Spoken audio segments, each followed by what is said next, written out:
10वा मंत्र जो आहे, 10वा मंत्र या ठिकाणी पाहिला. यदवेह तदमुत्र यदमुत्र तदन्यः मृत्यो समृत्युमाप्नोति यैहनानेव पश्यति. की अशा प्रकारे या ठिकाणी काय सांगितलं की वासुदेव सर्व हा जो गीतेचा सिद्धांत आहे तो सिद्धांतच आता हे सगळे जे पुढचे मंत्र येणार आहे या सगळ्या मंत्रांच्या द्वारे वासुदेव सर्वम हा जो सिद्धांत आहे हा सिद्धांत अत्यंत दृढ करण्याचं काम त्या सगळ्या मंत्रांच्या द्वारे केलं. की अशा प्रकारे कोण की एकच परमात्मा तद व्यतिरिक्त अन्य काही नाही हा जो विषय आहे हा विषय अतिशय स्थानोनिखन न्यायेनं सांगितला.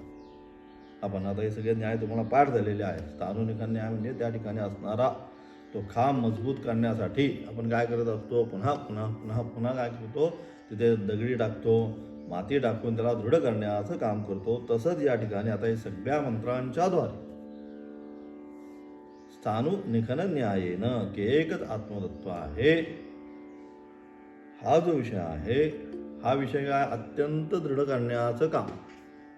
आणि अशा प्रकारे जो कोण मृत्यू समृत्यू अवाप्नोती यह नानेव पश्यती या ठिकाणी जो नानात्व पाहतो म्हणजे अनेक हे विषय अमुक आहे तो अमुक आहे तो मग भिन्न आहे मी असा तो तसा अशा प्रकारे नानाविध विषय या ठिकाणी जो पाहतो तो काय होतो पुन्हा पुन्हा जन्म आणि मृत्यूच्या फेऱ्यामध्ये येतो. आणि पुन्हा अशा प्रकारे मग काय केलं पाहिजे याकरता म्हणून जो साधक आहे त्या सर्वत्र काय एकात्व दर्शन एकात्म एकच आत्मा सर्वभूत हिते रताः सर्व भूतामध्ये असणारा तो एकच अजे आत्मतत्व आहे. ते एकच आत्मतत्व पाहण्याचा पुन्हा पुन्हा पुन्हा पुन्हा तो अभ्यास केला पाहिजे. कारण का पुन्हा पुन्हा विस्मरण होतं. कारण का अनेक जन्माचे संस्कार आहेत. जरी सांगून का विस्मरण होतं आहे, आता आपण इतक्या वर्ष शिकून सुद्धा पुन्हा पुन्हा विस्मरण का होतं, तर अनादिकालापासून आलेली ही अविद्या या अनादिकालापासून आलेल्या अविद्येचे असणारे जे संस्कार या ठिकाणी अंतःकरणामध्ये पडलेले आहेत ते काय झाले आहेत एवढे दृढ झालेले आहेत एवढे दृढ झालेले आहेत की त्यांना पुन्हा पुन्हा पुन्हा पुन्हा कधीही सांगितलं तरी काय पुन्हा तेच तीच बलादिवनी योजित गीते म्हणून अत्यंत बलपूर्वक तसा अत्यंत समुद्रामध्ये असणारा वेगवान वायू काय करतो ती असणारी नाव त्या समुद्रामध्ये कितीही त्या नावाड्याने प्रयत्न केला या असं अमुकच दिशेने घेऊन जायचे आहे. परंतु हा बलवान वायू काय करतो त्याचा असणारं जे बल आहे ते बल एवढं प्रयुक्त करतो की कितीही त्याची इच्छा असली तरी सुद्धा त्याला अपेक्षित जागेवर किंवा अपेक्षित स्थानावर अपेक्षित दिशेने ती नाव काय करते प्रवास करू शकत नाही. तसं इथे की पुन्हा पुन्हा पुन्हा पुन्हा संस्कार दिले तरी इंद्रियामध्ये असणारी चंचलत्व विषयाची असणारी आसक्ती कामना इच्छा हे एवढं प्रबल आहे. हा एक नाही अनेक जन्मामध्ये असणारे संस्कार हे एवढे प्रबल झालेले आहेत की त्यांना कितीही सांगितलं तरी काय ते तेवढ्यापुरतं त्यांना छान वाटतं. सत्संग ऐकला अमुक झालं तमुक झालं बरं वाटलं. परंतु दुसऱ्या दिवशी पुन्हा तेच आपण म्हणतो पाढे त्याला कितीही सांगा तेच पाढे. तसं येतं हे अंतःकरणाचं बुद्धीचं मनाचं तेच कितीही सांगितलं त्याला हे असं नाही असं नाही हे माया कल्पित आहे हे व्यावहारिक सत्ता आहे वास्तविक पारमार्थिक सत्ता आहे हे कितीही सांगण्याचा प्रयत्न केला तरी काय टेम्पररी तेवढ्यापुरतं उपदेश केल्यानंतर जोपर्यंत त्याचा प्रभाव आहे जसं गोळी घेतल्यानंतर कॉम्बी फ्लेम असेल पेन किलर असेल पेन किलर घेतो आपण काही दुखायला लागलं की मग काय जोपर्यंत गोळीचा प्रभाव आहे तोपर्यंत मग काही पेन होत नाही बरं वाटतो आपल्याला 8 तास 10 तास 12 तास. आणि मग एकदा गोळीचा प्रभाव कमी व्हायला लागला की मग पुन्हा पेन चालू होतो पुन्हा दुःख चालू होतं. तसंच आहे टेम्पररी हे सगळं ऐकल्यानंतर, सत्संग केला, सत्शास्त्र ऐकलं, मग तेवढ्यापुरतं वाटतं हो खरोखरच आहे, गुरु जे बोलताय, शास्त्र जे बोलतं आहे ते खरंच आहे, हा संसार मिथ्या स्वरूप आहे. परंतु 1-2 दिवस गेल्यानंतर पुन्हा असणारे जुने दृढ झालेले अनादिकालापासून असणारे संस्कार पुन्हा निर्माण होऊन काय करतात, पुन्हा त्याला म्हणतात नाही नाही हे असं नाही, संसारच सत्य आहे. आणि तिकडेच त्याला बलादिव नियोजित त्या बलात्काराने अत्यंत त्यांना त्या दिशेने घेऊन जातात. म्हणून अशा करता काय केलं पाहिजे, मग याकरता म्हणून साधकाने आपल्या जीवनामध्ये नित्यता पाहिजे. नित्यनेम नामी तो प्राणी दुर्लभ सांगितलं की त्या मनाला विषयांकडे जाण्यासाठी वेळच मिळणार नाही पाहिजे. सारखं परमेश्वराचं चिंतन, ध्यान, जप, वाचन जे काय असेल ते. म्हणून नवविधा भक्ती सांगितली. कुठल्याही प्रकारे कर्म करत असला तरी परमेश्वराचं चिंतनच करून काय जे करत असेल ते शबरीप्रमाणे काय जे आहे, जी सगळी यद्यत कर्म करो मी तत्तदखिलम शंभो तवारा धनम सांगितलं. मी माझ्या हातून जी जी कर्म होत आहेत हे सर्व कर्म काय, हे शंभो तुझ्यासाठीच मी करत आहे या भावनेने त्या प्रत्येक कर्म म्हणजे कर्माने तो परमेश्वर आहे, त्या कर्माने त्या परमेश्वराचं पूजन होईल. अशा प्रकारे ती कर्म करण्याची इंद्रियांना सवय लावली पाहिजे. तेव्हाच मग काय होईल, मग त्या सवयीने मग त्याला एकात्मदर्शन सर्वत्र होईल. आणि म्हणून अशा प्रकारचे जो नानाविध पाहतो, हा भिन्न आहे, तो भिन्न आहे, तो मृत्यूलाच पाहतो. आणि जो एकत्व पाहतो तो परमेश्वराचं परमपद आहे. ते परमेश्वराचं परमपद तो आपल्या जीवनामध्ये प्राप्त करतो. असा 10व्या मंत्राचा अर्थ 11व्या मंत्राच्या त्या अनुषंगानेच आता हे सगळे मंत्र आहे 11, 12, 13 तेच सांगितलं.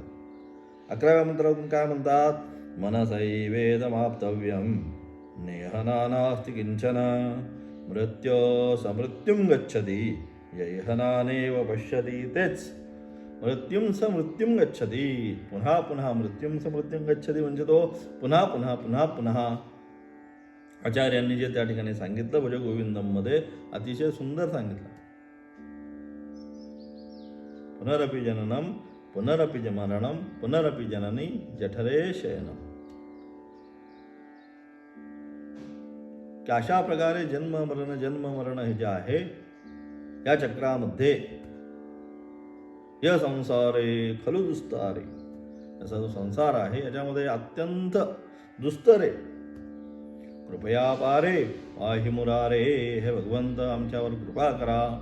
आणि हा दुस्तर संसार याच्यापासून पार जाणं अत्यंत कठीण आहे, पण तुमच्या कृपेने आम्ही निश्चितपणे जाऊ शकू.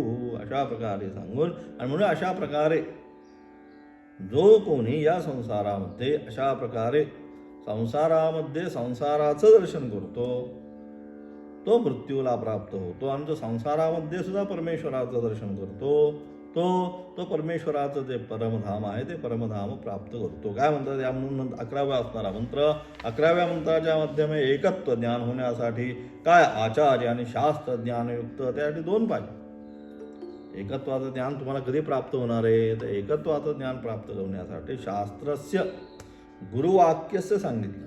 त्या ठिकाणी विवेक चूडामणीमध्ये आज जगद्गुरु शंकराचार्य म्हणतात काय, श्रद्धा काय, शास्त्रस्य गुरुवाक्यस्य सत्यबुद्ध्या अवधारणा सा श्रद्धा कथिता सद्भिः यया वस्तू उपलभ्यते. त्याला श्रद्धा सांगितलं. शास्त्र आणि गुरुवाक्य त्याच्यावर काय, सत्यबुद्ध्या अवधारणा. शास्त्र जे काही सांगत आहे, गुरु जे काही उपदेश करत आहे हे काय सत्यच आहे, हे माझ्या परमकल्याणाचंच आहे. अशा प्रकारे असणारी बुद्धी ज्यावेळेस होईल त्याच वेळेस सत्यबुद्ध्या अवधारणा, हे माझं कल्याणाचाच मार्ग सांगत आहे, हे सत्यच सांगत आहे. त्रिकाल अबाधित सत्य जे आहे ते सत्याचाच उपदेश हे शास्त्र आणि गुरु मला करत आहे. सा श्रद्धा कथिता सद्भिः, सगळे जे साधू लोक आहेत त्याला श्रद्धा म्हणतात. यया वस्तू उपलभ्यते म्हणतात की ज्याच्यामुळे अशा प्रकारे शास्त्र आणि गुरुवाक्यावर असणारी जी श्रद्धा आहे, सत्यबुद्धी आहे, ती ज्यावेळेस साधक आपल्या जीवनामध्ये प्राप्त करेल, यया वस्तू उपलभ्यते, त्याच वेळेस त्याला ती वस्तू जी आहे ती वस्तू जीवनामध्ये प्राप्त होईल. आणि म्हणून एकत्व ज्ञान होण्यासाठी काय पाहिजे? आचार्य आणि शास्त्रज्ञानयुक्त, आचार्यांकडनं पण उपदेश झाला पाहिजे आणि शास्त्रयुक्त ज्ञान पाहिजे. तस्मात् शास्त्रम प्रमाणन्ते, सगळ्या शास्त्रीत शास्त्र प्रमाण, अथवा तद्विज्ञानार्थम सगुरुमेवाभिगच्छे सांगितलं. त्याचं ज्ञान प्राप्त करून घेण्यासाठी शास्त्र प्रमाण आणि गुरुमेव अभिगच्छे, गुरुकडेच गेलं पाहिजे, इकडे तिकडे जाऊन चालणार नाही. आणि म्हणून अशा प्रकारे शास्त्र आणि गुरुज्ञानाने युक्त असणारा साधक काय करतोय? मनसैवेदमाप्तव्यम नेहनानास्ति किंचन मृत्यो समृत्युम गच्छति यहिनानेव पश्यति. अशा प्रकारे काय? मनानेच, कशाच्या द्वारे? मन एव मनुष्याणाम कारणम बंधमोक्षयोः. सगळं जे कल्पना जे आहे ते कोणाची? म्हणून सांगायचं मन एव मनुष्याणाम कारणम बंधमोक्षयोः. बंधाचं कारण सुद्धा मी बंधनात आहे, हे सगळं मला करायचं आहे, असं करायचं आहे, तसं करायचं आहे, अमुक करायचं आहे, तमुक. हे कोण? मनच चिंतन करतं, मनानेच आपणच बांधून ठेवलंय. आणि कारणम बंध आणि मोक्षयो हो, मोक्षासाठी सुद्धा तेच मन कारण. त्या ठिकाणी त्या असणाऱ्या गाढवाची कथा सांगतात. त्या ठिकाणी काय? ते गाढव कधी बांधून ठेवत नाही असं म्हणतात. आता मला माहिती नाही, तिथं फक्त ती दोरी असती, तिथे आल्यानंतर फक्त ती दोरी बांधल्यासारखं करायचं. आता खरं किती खोटं किती, पण ते तसं केल्यानंतर वास्तविक बांधलंय का नाही, पण त्याला वाटतं मला बांधलं आहे. तसं आहे आपलं सुद्धा, आपल्या मनाला वाटतं काय? मी बंधनात आहे, मी बंधनात आहे. वास्तविक बंधनच नाही. म्हणून मन अलग लक्षात. म्हणून काय सांगितलं? मनसैवेदमाप्तव्यम, मनाने हे सगळं जे आहे ते तत्व प्राप्त करण्यायोग्य. मनाने म्हणजे ज्यावेळेस मन सुसंस्कृत होईल, अध्ययनशील होईल, साधन तत्पर होईल, गुरुपदेशाने युक्त होईल, त्यावेळेस ते जे मन आहे ते काय? ते तत्व प्राप्त करण्यायोग्य आहे असं समजेल. मनानेच त्याला जेव्हा उपदेश करून करून की असं नाही, तू म्हणतोस हे असं करायचं, तर तसं नाही, असंच आहे, हे तत्वच ब्रह्म आहे, हे सर्व मिथ्या स्वरूपाचंच आहे, विचार कर. आजपासून 40 वर्षापूर्वी मी होतो का? अजून 40 वर्षानंतर मी राहणार आहे का? मग मी शाश्वत आहे का? हे मनाला सारखं त्याचं काय करा? पुन्हा पुन्हा पुन्हा पुन्हा पुन्हा पुन्हा अभ्यासेन तु कौन्तेय वैराग्येन च गृह्यते सांगितलं. अभ्यास पुन्हा पुन्हा त्या वस्तूचा पुन्हा पुन्हा अभ्यास, श्रवण, मनन, चिंतन, सातत्याने जातं चिंतन करून करून मनावर काय होईल? तो संस्कार आता होईल. मग मनाला लक्षात येईल की हो खरंय, ते जे मी समजत होतो ते नाही, हे असंच आहे, ब्रह्म सत्य आहे, जगन मिथ्या स्वरूपाचा आहे, तेवढ्यापुरतं टेम्पररी सत्य आहे. आणि म्हणून अशा प्रकारे मनानेच ते तत्व प्राप्त करण्यायोग्य आहे. म्हणून मनसा एव, मनानेच म्हणजे काय? अशा प्रकारे सुसंस्कृत मनानेच, की जे मन काय आता हे सगळीकडे घेऊन चाललंय आपल्याला, अमुक करायचंय तमुक करा. मग ते मन काय करेल? ते म्हणा आता इकडे कुठे जायचं नाही, काहीच बसून करा, एक चित्त, एका ठिकाणी बसा, एक चित्त करा, बाकी बाहेर आता कुठे जाणं नाही, येणं नाही.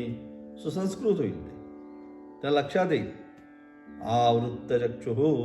आवृत्त चक्षु कश्चित धीर आत्मानाईक्षत आवृत्तचक्षु रमृतत्वमिच्छन सांगितलं. कोणी एखादाच हजारो मध्ये काय होईल? आवृत्त चक्षु. आता तो काय बहिर्मुख नाही होणार, आवृत्त चक्षु अंतर्मुख होईल, एका जागी बसेल, शास्त्राचं अध्ययन, अध्यापन, जप, तप, श्रवण, अंतर्मुख जे आहे सजातीय वृत्तीचा असणारा प्रवाह तो प्रवाह अंतःकरणामध्ये निर्माण होईल आणि मग त्याची बहिर्मुखता जी आहे ती संपेल. आणि म्हणून अशा प्रकारे मनाने तत्व ते तत्व प्राप्त करण्यायोग्य आहे. या काय ब्रह्मतत्वामध्ये नाना म्हणजे विविध असं काही नाही. तर हे ब्रह्मतत्व आहे त्याच्यामध्ये नाना विविध जे आहे, आपण ह्या विविधतेने नटलेला हा काय सगळा संसार आहे, परंतु ते ब्रह्मतत्व आहे त्यामध्ये विविधता काही नाही, एकच आहे. तेच सांगितलं या ब्रह्मतत्वामध्ये नाना म्हणजे विविध भाव. हे असं आहे, ते तसं आहे, सुंदर आहे, हे असं आहे, काही तसले विविध भाव नाही, काही नाही, काही नाही. ते सांग विविध असे काही नाही. हे काय मनाने आता तो जाणतोय. हे सगळं आहे एकच आहे. अंतर्वहिश्च तत्सर्वम, सर्वत्र एकच आहे. जशी नदी समुद्रामध्ये गेल्यानंतर समुद्रच होते त्याप्रमाणे. आणि म्हणून जो साधक या ब्रह्मतत्वामध्ये नानात्व पाहतो तो मृत्यूपासून मृत्यूलाच प्राप्त करतो. परंतु असं असताना, इथं एकत्व असताना एकच एकम सद्विप्रा बहुधा वदंती, एकच सद्वस्तू आहे, परंतु ती नानाविध अनेक प्रकारच्या उपदेशाने आम्हाला सांगितली गेली, परंतु ती सद एकच आहे. आणि अशा अनुषंगाने जो साधक अशा प्रकारे ते एकच सत्य आहे हे मानतो, त्या अनुषंगाने साधना करतो, तो ब्रह्मभावाला प्राप्त करतो. आणि जो ते एकच ब्रह्मतत्व आहे त्या एकाच ब्रह्मतत्वामध्ये तिथं इह नाना अस्ति किंचन, हे नानाविध विषय आहेत. पंच ज्ञानेंद्रियाचे पंच विषय आहेत, पंच इंद्रिय आहेत, ती विषयांना उपभोगतात.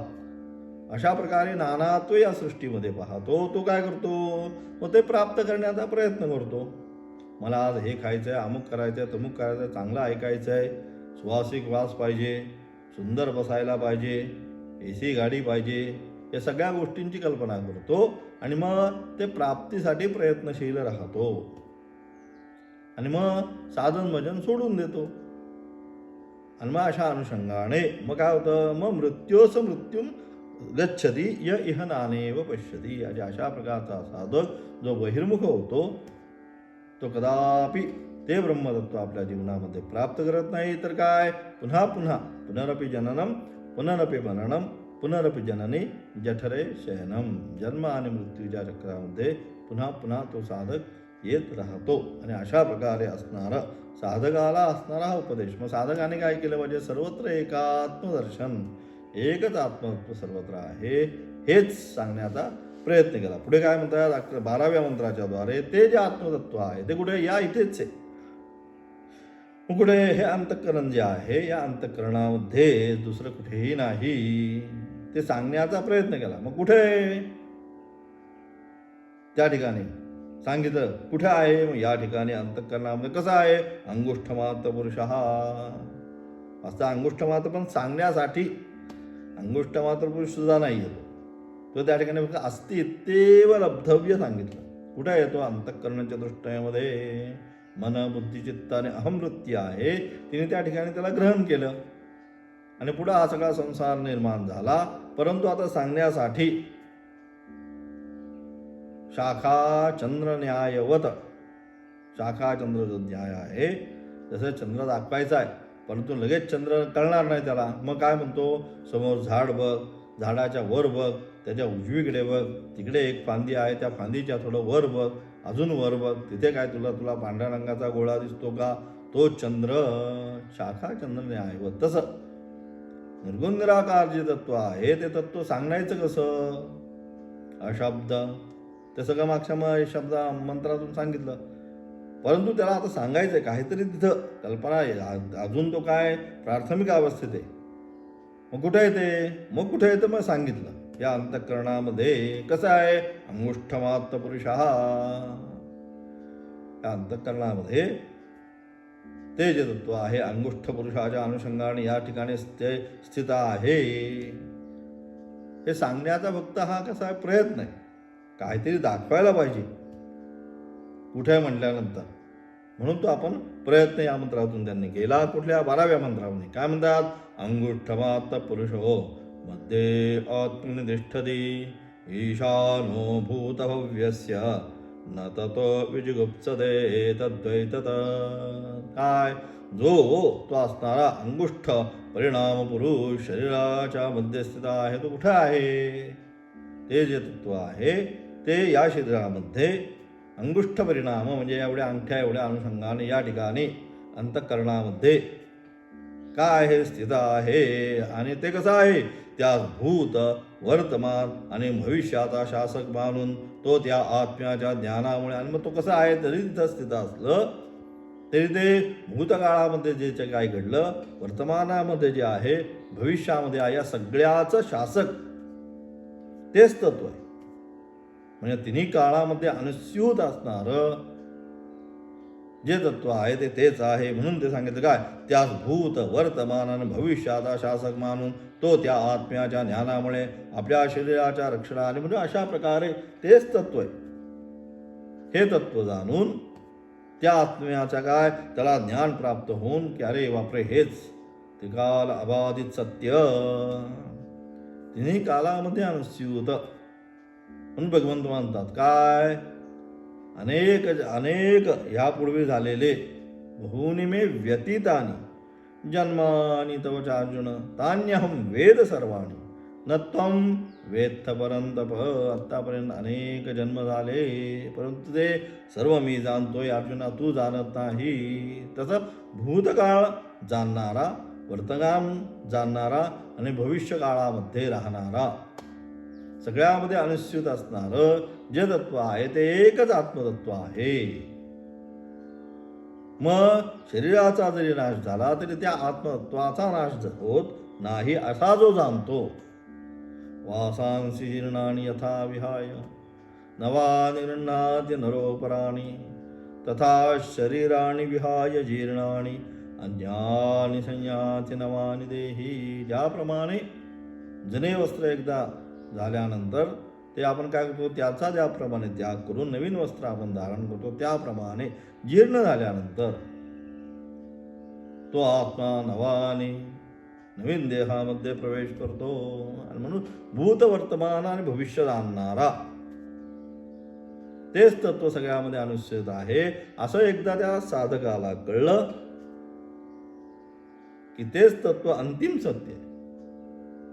हे एकदा त्याला कळलं की मग तो शरीर रक्षणासाठी सुद्धा तो कुठल्याही प्रकारचा प्रयत्न करत नाही. कारण का त्याला आता लक्षात येतं तद भिन्न असणारं जे तत्व आहे तेच ब्रह्मतत्व आहे, ते सर्व अनुस्यूत आहे, त्याला कदापि ते शाश्वत नित्य, शरीराचा नाश झाला तरी त्याचा नाश होत नाही असं नित्य स्वरूपाचं ते तत्व असल्यामुळे, ते प्राप्त झाल्यामुळे आता तो शरीराबद्दल त्याच्या मनामध्ये आता उदासीन भावाने तो त्या ठिकाणी राहतो. असणारं 12वा असणारा मंत्र, त्याचा असणारं व्याख्यान आचार्य काय म्हणतात, 12व्या मंत्राच्या द्वारे आचार्य म्हणतात प्रकृत ब्रह्माचेच, प्रकृत जे ब्रह्मा आहे तत्व त्या ब्रह्माचेच काय पुन्हा वर्णन केलेले आहे. जे मागच्या याच्यामधून सांगितलं त्याच ब्रह्मतत्वाचं या ठिकाणी काय पुन्हा पुन्हा वर्णन केलेले आहे. परिपूर्ण असा जो परमात्मा, तो परमात्मा काय परिपूर्ण आहे. सहस्र शीर्षा पुरुषा सहस्राक्ष सहस्रपाद सभूमिं विश्वतो दत्तात्यतिष्ठदशांगुलम. सगळीत्र त्याचेच हात पाय जे आहे ते सगळे त्याचेच आहेत, त्याच्या व्यतिरिक्त काही नाही. आणि अशा प्रकारे असणारा तो प्रकृत ब्रह्माचे पुन्हा वर्ण परिपूर्ण असा असणारा जो परमात्मा, तो काय या ठिकाणी यद्यपि सर्वत्र तोच आहे सहस्र ईशा पुरुषा, परंतु तो परमात्मा या ठिकाणी काय तो अंगुष्ठ परिणाम, त्याचा असणारे परिणाम काय सांगितलं, अंगुष्ठ मात्र, त्या अंगठ्या एवढाच अंगुष्ठ परिणाम म्हणजे अंगठ्या एवढे त्याचे सूक्ष्म स्वरूप आहे. त्याचं सूक्ष्म स्वरूप किती आहे, एवढंच आहे. अंगुष्ठ मात्र या अंगठ्या एवढं त्याचं सूक्ष्म स्वरूप आहे. सर्वत्र व्यापक आत्म्याच्या ठिकाणी अल्पत्व व्यवहार औपाधिक आहे. यद्यपि तो सर्वत्र व्याप्त आहे, तो कुठे नाही असं नाही, परंतु तरी सुद्धा कळण्याकरिता, साधकाला कळण्याकरता त्याचा हा काय या ठिकाणी त्याचा अंगुष्ठ मात्र जो व्यवहार आहे सर्व व्यापक आत्म्याच्या ठिकाणी, तो आत्मा कसा सर्वत्र व्यापक आहे, सर्वत्र यांनीच सर्वाला व्याप्त केलेला आहे. म्हणून अभिन्न निमित्त उपादान कारण तो सांगितला. परंतु तो जो आहे त्याचा अल्पत्व व्याप, परंतु एवढा सर्वत्र व्याप्त असताना त्याला तुम्ही अंगुष्ठ मात्र असं का म्हटला तर तो औपाधिक आहे. तेवढ्यापुरतं सांगायचं म्हणून. लहान मुलांना एखादी गोष्ट कळत नसेल तर आपण काहीतरी उदाहरण देतो, हे बघ हे असं आहे, वास्तविक नसतं. परंतु समजून सांगण्याकरिता, म्हणून समजून सांगण्या कुठं येतो, इथं हृदयामध्ये, हृदयाकाशामध्ये तो स्थित आहे हे सांगण्याकरता. म्हणून तो कसा औपाधिक, सांगण्यासाठी औपाधिक आहे. शरीराच्या ठिकाणी जे हृदयरूपी कमल आहे, शरीरामध्ये जे हृदयरूपी कमल आहे त्या छिद्राचे ठिकाणी असलेला जो अंतःकरण रूपी उपाधी, त्याच्यामध्ये असणारी ही अंतःकरण रूपी उपाधी कोणकोणती, मन, बुद्धी, चित्त आणि अहमवृत्ती, याला आपण म्हणतो अंतःकरण चतुष्टय. त्या अंतःकरण चतुष्टयामध्ये ती असणारी जी उपाधी आहे तो सूक्ष्म आहे. त्या ठिकाणी तो कसा आहे, सूक्ष्म आहे. त्या ठिकाणी आत्म्याची उपलब्धी होते. आणि म्हणून त्या ठिकाणी इथेच त्याचा असणार पहिला आहे चित्तचं प्रतिबिंब. कुठे पडतं, इथं अहमवृत्ती त्याला ग्रहण होते. कुठे, अंतःकरण चतुष्टयामध्ये. त्यालाच आपण सूक्ष्म शरीर असं म्हणतो. आणि म्हणून त्याच ठिकाणी त्याची उपलब्धी होते. म्हणून तेच सांगितलं, त्या ठिकाणी आत्म्याची उपलब्धी होते. या दृष्टीने अंगुष्ठ परिमाण असा व्यवहार केलेला आहे. आणि म्हणजे ते असणारं अंतःकरण जे आहे त्या अत्यंत छोटंसं असल्यामुळे त्या ठिकाणी तो राहतो. म्हणून अंगुष्ठ मात्र असा प्रकारे व्यवहार केला आहे. जसे आकाश हे, ज्या त्याचा असणारं या ठिकाणी उदाहरण दिलं. काय, जसे आकाश हे जरी सर्वत्र व्यापक असले, आकाश हे सर्वत्र व्यापक आहे, परंतु तरी वेळूच्या मध्यवर्ती ते छिद्र त्या दृष्टीने परिच्छिन्नत्व व्यवहार होतो. सर्वत्र व्याप्त असलं तरी वेळू म्हणजे एखादा जे असतं आपण बांबू किंवा बासरी, तिथं जे छिद्र आपण करतो त्या छिद्रामध्ये तेवढ्याच ठिकाणी ते व्याप्त होतं. तेच आकाश, सर्वत्र असणारा आकाश, अथवा जसं सर्वत्र असणारा आकाश घट मठ च्या उपाधीने परिच्छिन्न होऊन, ज्याप्रमाणे त्याला घटाकाश मठाकाश ही संज्ञा देतो. कारण ह्याही उदाहरणार्थ असा कायम सांगत आलो, म्हणून ते लगेच तुमच्या लक्षात येईल. आणि म्हणून तरी वेळूच्या त्याचप्रमाणे, वेळ म्हणजे बांबू, त्या बांबूच्या मध्यवर्ती छिद्र केल्यानंतर त्या ठिकाणी व्याप्त असणारं ते आकाश, ते जे मध्यवर्ती जे छिद्र त्या दृष्टीने परिच्छिन्नत्व व्यवहार होतो. ते तेवढंच आकाश आहे, तेवढ्या मात्रच. परंतु आकाश सर्वत्र, परंतु तेवढ्या अनुषंगाने ते परिच्छिन्न झालं.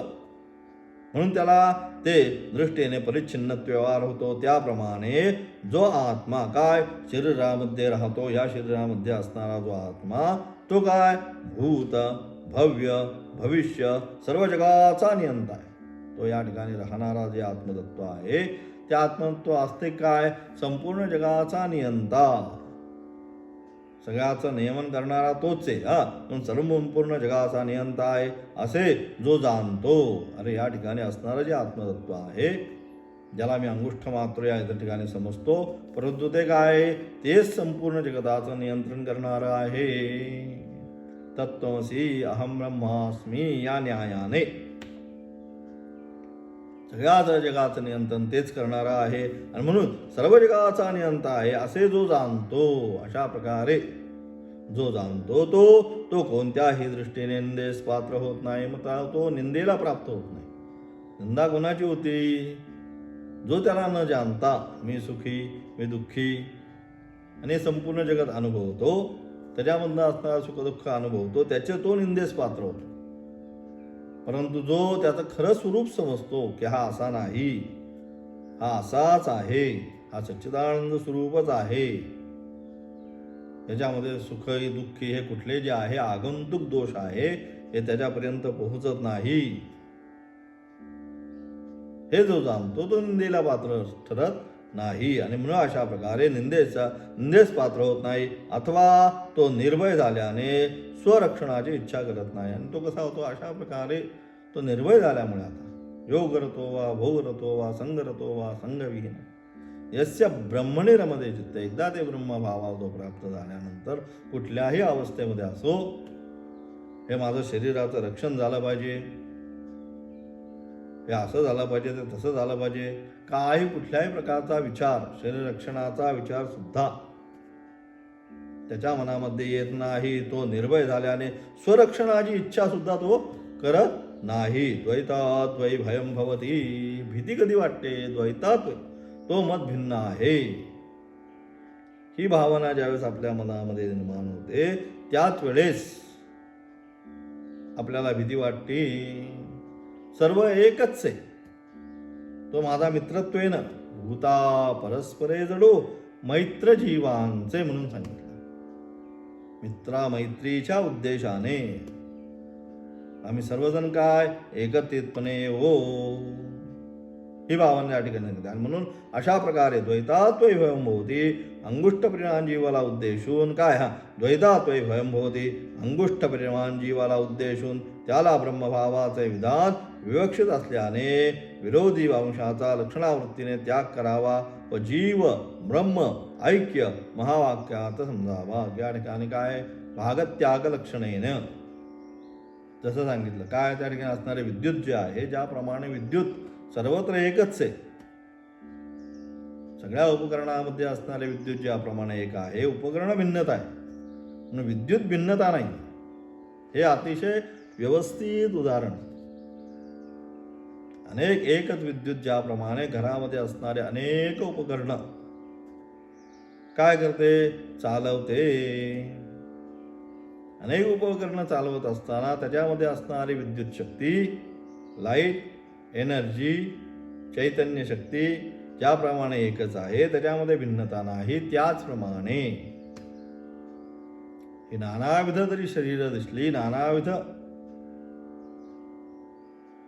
विविधतेने नटलेली ही सृष्टी जरी दिसली, तरी सुद्धा काय त्यामध्ये असणारं जे चैतन्य आहे, हे चैतन्य हे सर्वत्र एकच आहे, चैतन्यामध्ये भिन्नता नाही.